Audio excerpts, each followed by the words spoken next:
Land was made for you and me. In 1972, Richard Nixon signed the Clean Water Act into law. It was an era of environmental progress. The Cold War was on, but there was the concept of leisure time and leisure suits. Computers and technology were supposed to bring about the 4-day work week, and everyone was going to have plenty of time romping around the fields and swimming in the rivers.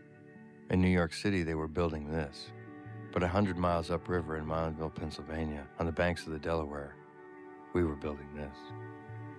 My first word was hammer. But it's 2009. One day I got a letter in the mail.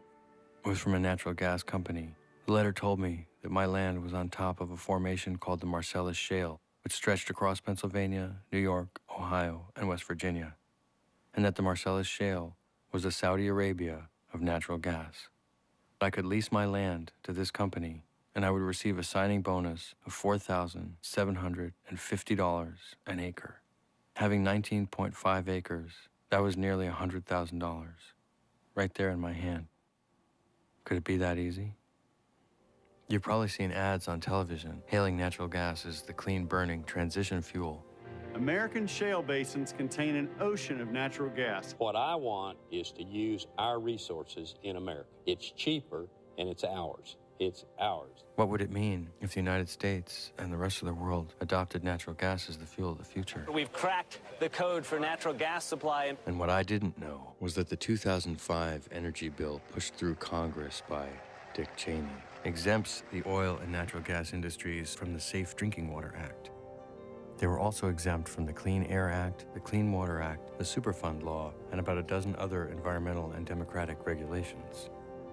And when the 2005 energy bill cleared away all the restrictions, companies like Encana, Williams, Cabot Oil and Gas, and Chesapeake began to use the new Halliburton technology, and they began the largest and most extensive domestic gas drilling campaign in history, now occupying 34 states. The method of gas drilling they use is called hydraulic fracturing, or fracking. It blasts a mix of water and chemicals 8,000 feet into the ground. The fracking itself is like a mini earthquake. The intense pressure breaks apart the rock and frees up the gas. In order to frack, you need some fracking fluid, a mix of over 596 chemicals, from the unpronounceable to the unknown to the too well-known. The brew is full of corrosion inhibitors, gelants, drilling additives, biocides, shale control inhibitors, liquid breaker aids, viscosifiers, liquid gel concentrates. On the side of that frac fluid truck, it should say, just add water. Each time they drill a well, they need between 1 and 7 million gallons of water. Each time they go back and frac an existing well, they need an additional 1 to 7 million gallons of water. They can frac a well up to 18 times in its life. They started out west, New Mexico, Colorado, Texas, Wyoming, Oklahoma, and in the south, Arkansas, Louisiana, Alabama. 450,000 wells, times 18, times 1 to 7 million gallons, is something like 40 trillion gallons of water, all of it infused with the 596 chemicals in the fracking fluid.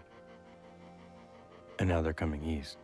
They're proposing 50,000 gas wells along a 75-mile stretch of the Delaware River and hundreds of thousands more across New York, Pennsylvania, Ohio, and West Virginia.